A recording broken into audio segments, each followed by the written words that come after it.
না না, এই ফুল পুজো করতে লাগে না যদিও, তবে শীতকালে পেট পুজো করতে এর ঝুড়ি মেলা ভার।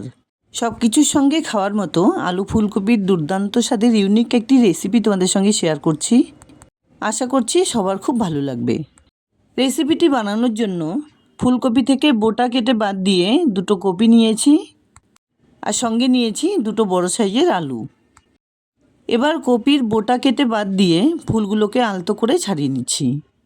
বড় সাইজের ফুলগুলোকে দু টুকরো করে এভাবে একটু কেটে নিতে হবে। একটু সময় নিয়ে আলুগুলোকে ডুমো করে কেটে নিয়েছি, সঙ্গে ফুলকপিগুলোকেও কেটে নেবার পর সবজিগুলো ধুয়ে নিয়েছি। গ্যাস অন করে একটা প্যানে পরিমাণ মতো জল দিয়ে জলটাকে ঢেকে কিছুক্ষণ ফুটিয়ে নিতে হবে। তারপর ঢাকনা খুলে আলু ফুলকপিগুলো এর মধ্যে দিয়ে কিছুক্ষণ এভাবে নাড়াচাড়া করে এর থেকে তুলে নিতে হবে। ফুলকপি বা বাঁধাকপি চাষ করার সময় প্রচুর পরিমাণে ফার্টিলাইজার ইউজ করা হয়, সেই জন্য রান্নার আগে এভাবে একটু ভাপিয়ে নিলে খুব সুন্দরভাবে ডিসইনফেক্টেড হয়ে যায়। অন্যদিকে কড়াইতে পরিমাণ মতো তেল খুব ভালোভাবে গরম করে একটুখানি নুন হলুদ দিয়ে সবজিগুলো দিয়ে দিতে হবে।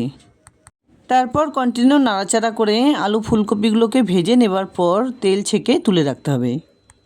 রান্নার আগে যে কোনো সবজি যদি খুব সুন্দর করে ভেজে নেওয়া হয় তাহলে দেখতে যেমন সুন্দর হয়, খাওয়ার সময় টেস্ট অনেকটা বেড়ে যায়, সেটা শীতের সবজি হোক বা গরমের সবজি। এবার এই তেলে ফোড়নে দিয়ে দিচ্ছি একটা তেজপাতা, একটা শুকনো লঙ্কা, হাফ চা চামচ সাদা জিরে, সঙ্গে দিয়ে দিলাম কিছু গোটা গরম মশলা। ফোড়নের মিষ্টি একটা গন্ধ বেরোলে দিয়ে দিলাম 1 টেবিল চামচ আদা বাটা, একটা টমেটো কুচি, 4-5টা চেরা কাঁচা লঙ্কা। এর সঙ্গে দিয়ে দিলাম পরিমাণ মতো নুন, হাফ চা চামচ করে হলুদ গুঁড়ো, জিরে গুঁড়ো, লঙ্কা গুঁড়ো, কাশ্মীরি লঙ্কা গুঁড়ো। একটুখানি জল দিয়ে সমস্ত মশলাটাকে খুব ভালোভাবে কষিয়ে নিতে হবে। 1 মিনিট মতো মশলাটা কষিয়ে নেবার পর ভেজে রাখা আলু ফুলকপি দিয়ে আবারও খুব সুন্দর করে সবজিগুলো সাঁতলে নিতে হবে। গ্যাসের ফ্লেমটাকে মিডিয়ামে রেখে ঢেকে 1-1.5 মিনিট রান্না করে নেবার পর ঢাকনা খুলে আবারও একটু নাড়াচাড়া করে 1 গ্লাস পরিমাণে জল দিয়ে দিলাম।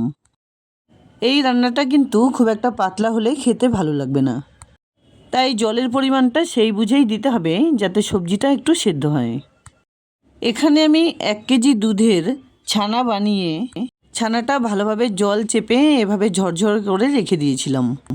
এবার এই আলু ফুলকপির উপর দিয়ে ছানাটাকে সুন্দর করে ছড়িয়ে দিচ্ছি, আর এর সঙ্গে দিয়ে দিলাম কিছুটা পরিমাণে গরম মশলা গুঁড়ো।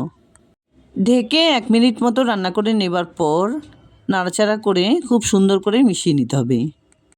আলু ফুলকপির বিভিন্ন রকম রান্নাই তো তোমরা বাড়িতে বিভিন্ন সময় বানিয়ে থাকো। আমার শেয়ার করা এই রেসিপিটি ফলো করে এভাবে একবার বানিয়ে খাওয়ার অনুরোধ রইল। রেসিপিটি বানিয়ে খাওয়ার পর এতটাই ভালো লেগেছিল যে তোমাদের সঙ্গে শেয়ার না করে পারলাম না। ভাত, ফ্রাইড রাইস, পোলাও, রুটি, পরোটা, লুচি সব কিছুর সঙ্গেই কিন্তু দারুণ হবে খেতে। যাই হোক, দুর্দান্ত স্বাদের নিরামিষ একদম ইউনিক স্টাইলে তৈরি আলু ফুলকপির তরকারি একদম রেডি। রান্নার প্রসেসটা ভালো লাগলে লাইক, শেয়ার, কমেন্টস করতে ভুলবে না প্লিজ। আর এরকম নিত্য নতুন রেসিপি দেখার জন্য প্লিজ চ্যানেলটাকে সাবস্ক্রাইব করে পাশে থাকা বেল আইকনটা অল করে দিও।